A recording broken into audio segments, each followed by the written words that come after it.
আসসালামু আলাইকুম, কেমন আছেন সবাই? বিনুর বিশ্বে আপনাদের সবাইকে জানাই স্বাগত। আজকে বানাবো আলু চোখা, তবে আমার স্টাইলের, আমি যেমন বানাই সেরকম। চলুন তাহলে রেসিপিটা শুরু করা যাক। এখানে নিয়ে নিয়েছি একটা গাজর, ধুয়ে ভালো করে ছিলে নিয়েছি। একটা ছোট সাইজ রসুনকে, গোটা রসুনকে কুচিয়ে রেখে দিয়েছি। দুটো ছোট পেঁয়াজ নিয়েছি আর একটা হাফ টমেটো নিয়েছি। আর নিয়ে নেব সেদ্ধ করা আলু। আলুটাকে আমি পুরোপুরি সেদ্ধ করিনি, 80 থেকে 90% পর্যন্ত সেদ্ধ করা হয়েছে। দিয়ে এবার এগুলোর খোসা ছাড়িয়ে নেব। এবারে নিয়ে নেব গাজর, গাজরটাকে ভালো করে গ্রেট করে নেব। আচ্ছা, গাজরটাকে গ্রেট করে নিয়েছি, পেঁয়াজটাকে কুচিয়ে নিয়েছি, টমেটোটাকেও কুচিয়ে নিয়েছি, আর রসুন তো কুচোনো ছিলই। আপনারা যদি চান এগুলো সব একসঙ্গে দিয়ে কিন্তু যে চপার থাকে সেই চপারে কিন্তু কুচিয়ে নিতে পারেন, তবে আমি হাতেই কুচিয়েছি এগুলো। নিয়ে এবারে আলুর খোসাগুলোকেও ছাড়িয়ে নিয়েছি। প্যান চাপিয়ে দিলাম। এবারে প্যানে দিয়ে দিলাম সর্ষে তেল। সর্ষে তেলে দিয়ে দেবো এবারে কালো সর্ষে।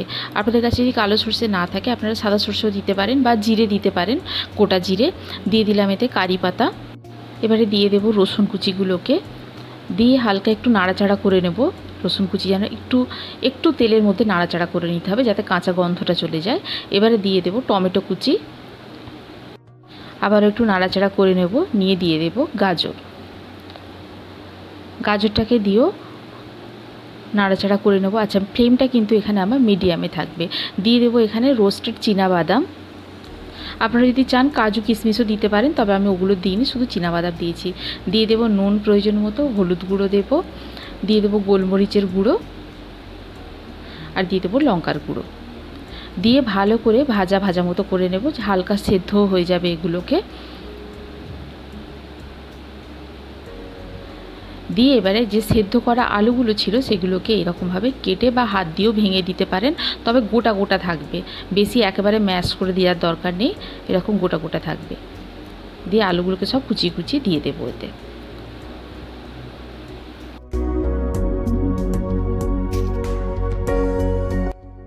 এই যে আলুগুলোকে সব কুচিয়ে দিয়ে দিয়েছি মশলার ওপরে। এবারে একে নাড়াতে হবে, আঁচটা কিন্তু মিডিয়ামেই থাকবে।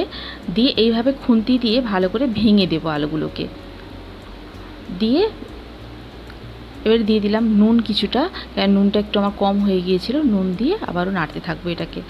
দিয়ে আঁচটাকে এবারে হালকা করে দেব। দিয়ে এরকমভাবে কিন্তু একটু টাইম নিয়ে এটাকে ভাজতে হবে। আস্তে আস্তে দেখবেন এটাকে একদম গায়ে গায়ে মতো হয়ে যাবে, হয়ে গেলেই রেডি হয়ে যাবে। এবারে কুচনো পেঁয়াজ ছড়িয়ে দিয়ে এটাকে নামিয়ে নেব।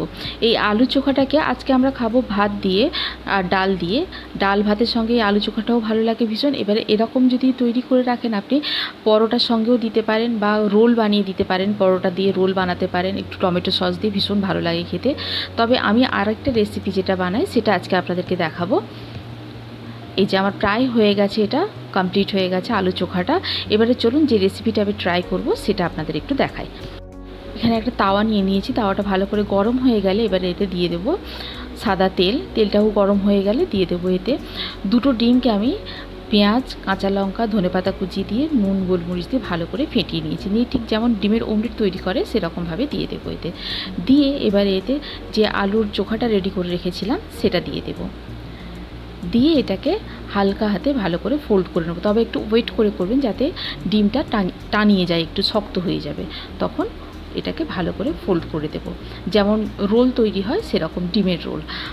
তো এইভাবেই আমি একটা রেসিপি দেখালাম, আপনারাও বাড়িতে ট্রাই করুন। এইটা কিন্তু সন্ধেবেলার স্ন্যাক্স হিসেবে ভীষণ ভালো লাগে খেতে। এবারে এটা শক্ত হয়ে গেলে একটু ভালো করে রোলের মতো করে ফোল্ড করে কেটে চা বা কফির সঙ্গে সার্ভ করলে কিন্তু সন্ধ্যেবেলার স্ন্যাক্স হিসেবে ভীষণ ভালো লাগে।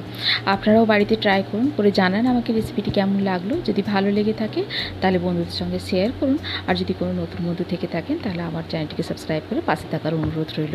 আর হ্যাঁ, অবশ্যই কিন্তু বেল আইকনটিকে প্রেস করবেন, যাতে করে আমি যখনই কোনো রেসিপি শেয়ার করব তার নোটিফিকেশানটা যেন সব থেকে আগে আপনার কাছে পৌঁছে যায়। এটা আমি একটা রকমের রেসিপি দেখালাম আলু চোখা দিয়ে।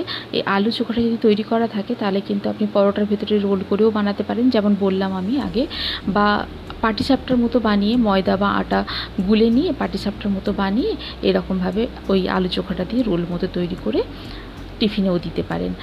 আজ তাহলে এই পর্যন্তই, আবার দেখা হবে। ভালো থাকুন, সবাইকে ভালো রাখুন। আল্লাহ হাফিজ।